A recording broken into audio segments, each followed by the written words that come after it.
First up is a film called Those Who Wish Me Dead. It stars Angelina Jolie, Jon Bernthal, AIden, Gillen, Nikolaj Hoult. Tyler Perry's in it for all of 2 seconds, and it's written and directed by Taylor Sheridan. Taylor Sheridan is the screenwriter of Tom Clancy's Without Remorse, which I talked about just recently, and you can listen to that review if you want to know how I feel about him.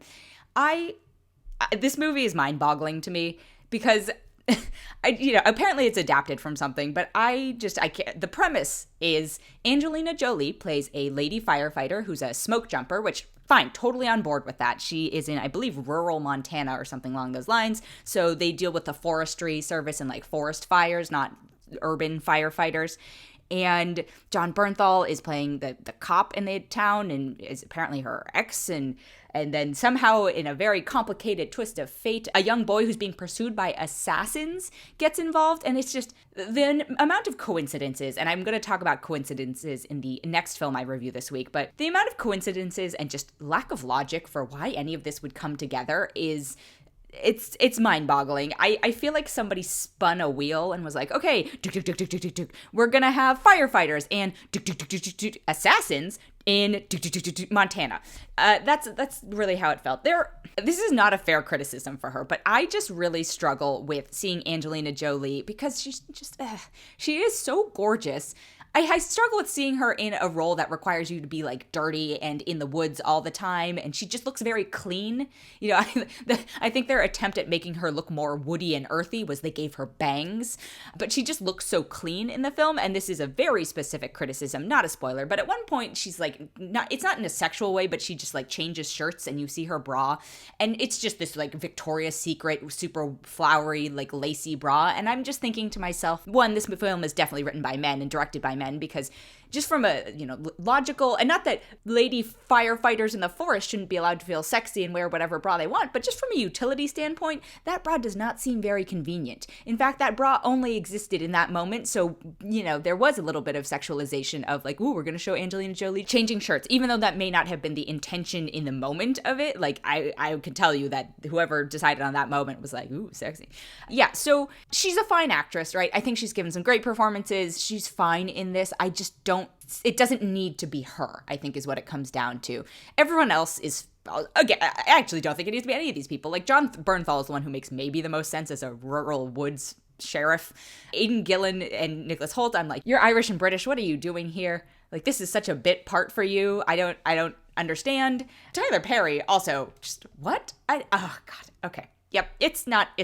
If you are considering seeing this in theaters, just skip it. If you are considering watching this on HBO Max because you are bored and completely out of things to watch, maybe it's a fine background watch. I just felt like it was a bunch of the like motivations don't make sense. It felt all coincidental or like too conveniently done. This is a tiny spoiler, but there's a boy involved, as I mentioned, and Angelina Jolie keeps calling him Buddy, and he's like, oh, that's what my dad calls me. It's like, well, that's not that original. Plenty of dads call their kids Buddy. Like, that's what are you acting like? Like, she's like, they have a connection because she probably didn't bother to learn his name, and so just keeps calling him Buddy. It's lazy. It's lazy. That's what it comes down to. So again, maybe a background watch on HBO Max, but please don't go see this in theaters, for the love of God.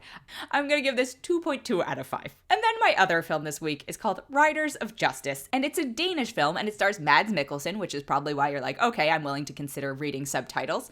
And if you want to talk about films that just have bizarro coincidences, this movie made me wish I spoke Danish, because I can't tell if parts of it were meant to be a comedy or if I was just interpreting it as a comedy because I'm reading the subtitles. But I do actually think part of it was meant to be a comedy, and I will explicitly say, so I was talking to a friend during it, which is not great movie watching practices, I'm sorry, but via text, I'm not talking, but I was watching a screener of this, and I just kept saying, like, I don't understand what's happening, this is totally ridiculous.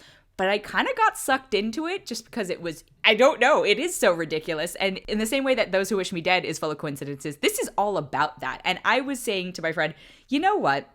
I think if they were to try and remake this film in English, or if they tried to make this in English, I feel like they would have cast like Nicolas Cage as Mads Mikkelsen, because it's so out there that I feel like that's the way that an English or an American audience would interpret this film. So the premise is Mads Mikkelsen plays a soldier, and he has to come home because his wife and daughter are in a train accident.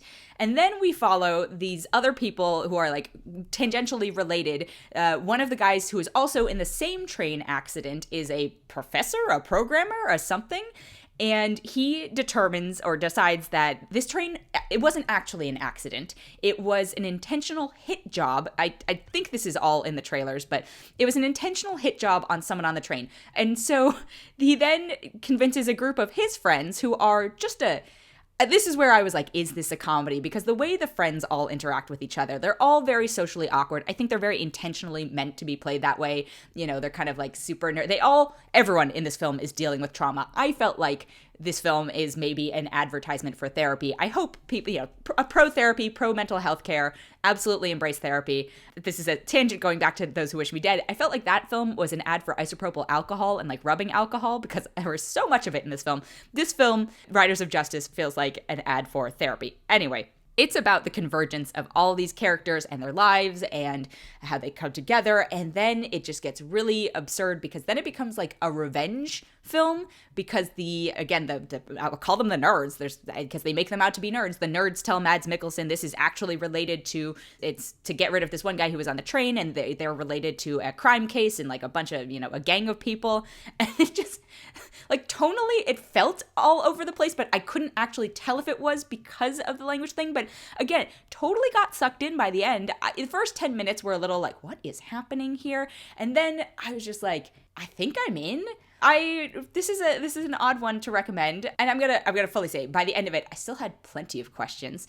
So it really vacillates back and forth between this sort of action-y thriller with Mads Mikkelsen, and then this like weird nerdy kind of buddy almost comedy between the academics. Academics is probably a nicer way to refer to them. Between the academics and then Mads, and yeah, it's a wild one.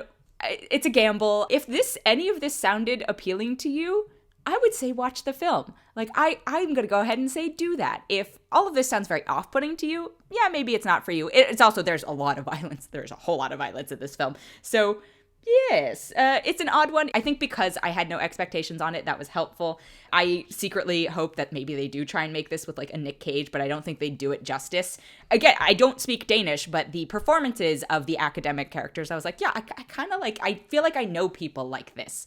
I know people like this. I don't know people like Mads Mikkelsen's character in this because he is more out of the sort of action genre hero, really good killer mold. But the other three, I'm like, yeah, they were from the nerdy academic portrayal mode.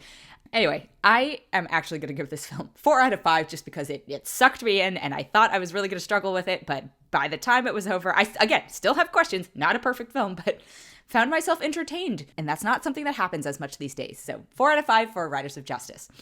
And then very quickly, I want to draw folks' attention to a show called Hacks. It's on HBO Max. It stars Jean Smart, who is you probably most recently saw her in Watchmen. She plays a character called Deborah Vance. She plays a stand-up comic who has a Vegas residency, and her show's getting a little old, and so there's a suggestion of bringing in a new writer to help her out. The writer's played by Hannah Einbinder. She plays a writer, comic, whatever, who had tweeted something that got her in trouble, which I think is a very relevant storyline to the last few years, and nobody will hire her. It's not like the worst thing that she tweeted, but it has to do with, I think, accountability and cancel culture, and there's a difference between the two.